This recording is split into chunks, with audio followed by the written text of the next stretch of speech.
operate in the shadows. They're spies, thieves, and sometimes assassins. Shrouded in mystery, legends say they can turn invisible, walk on water, and even have power over the elements themselves. I am talking, of course, about shinobi, or as you may have known them, ninjas. Hi, I'm Brian. This is Toy Ventures, and I love ninjas. I took a little break this summer, but now I'm back, and I thought I would talk about ninja action figures, namely two of my favorite lines of ninja action figures, and also talk about the craze itself. So let's dig in, shall we? The ninja was part of Japanese history. The 15th century to about the 18th century seems to have been their high time.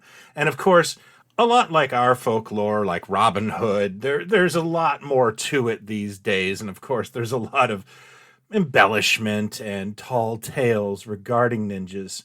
Now, on our pop culture radar, they'd have been kicking around since around the 1960s in North America, most notably appearing in things like a James Bond film and even an episode of Kung Fu where Kane fought a ninja.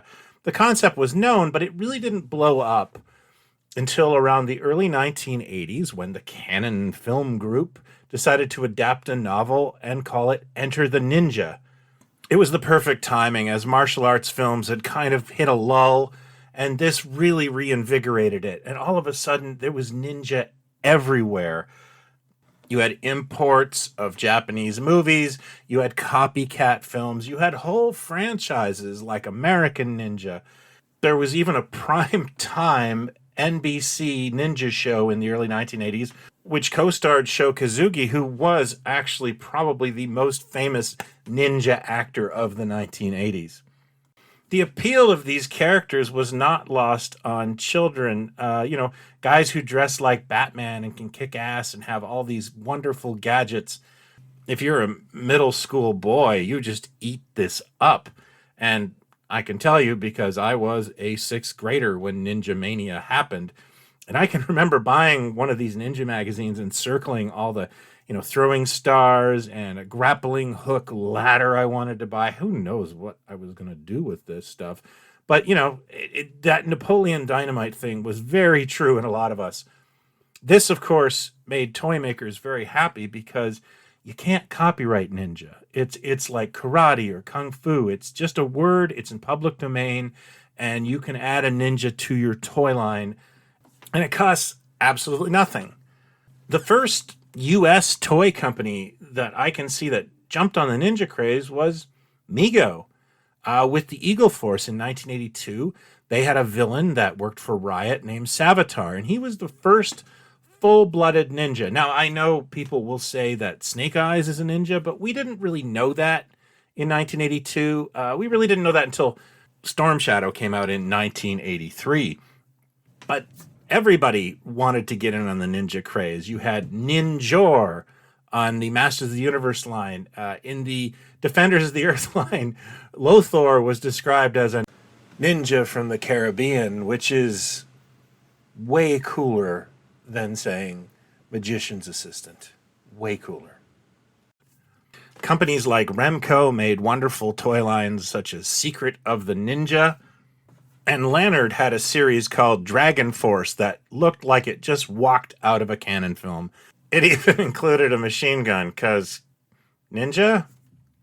However, the most famous use of the word ninja would come later in the 1980s when Playmate Toys would license the underground comic Teenage Mutant Ninja Turtles, which have enjoyed over 30 years of popularity and show no signs of slowing down. So the word ninja will be in the nomenclature for a very, very long time. Now, I like all of these toys and I wish I could collect them, but I have a couple of favorites in the 1980s that I'd like to share with you right now. It should come as no surprise that my favorite iteration of ninja toys are ones that kind of emulate 70s Mego-like figures, as that is the thing that brought me into toy collecting. And the first series I really like are basically, we refer to them as Tong Ninjas, although I think different companies brought these out. The body is actually what we're referring to when we say Tong. These are 8-inch ninjas, and this body got used quite a bit for other toy lines such as Danny Dare, Rescue Squad, Action Ape Man, and a Belgian toy line called Steve. This is a series of different figures, and again, I'd like to point out there's different iterations, different cards.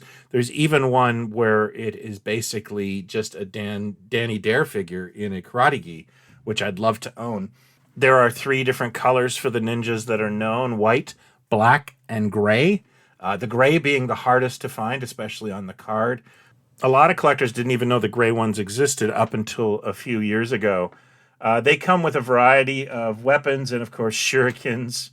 And one of the things I really like about these figures is how solid that body is. It's a really well-made action figure. I mean, it is almost 35 years old, and it just still holds a pose incredibly. It's not loose in any way. Really well done. And I am always on the lookout for these things. However, my number one favorite line has to be these ninjas by Talbot Toys. I remember these coming out in 1986. I was hanging out with my friends at the mall when we walked into a Bargain Herald store, and there they were.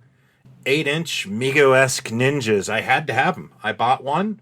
I remember taking it home and quickly figuring out it actually wasn't a Mego action figure. I had seen, the Mego body used on other figures like the Menudos, but I realized this was an LJN figure. Actually, it was from the TV series The Rookies, and they used the same head sculpt, and it's actually a guy by the name of Sam Melville that is the ninja in this.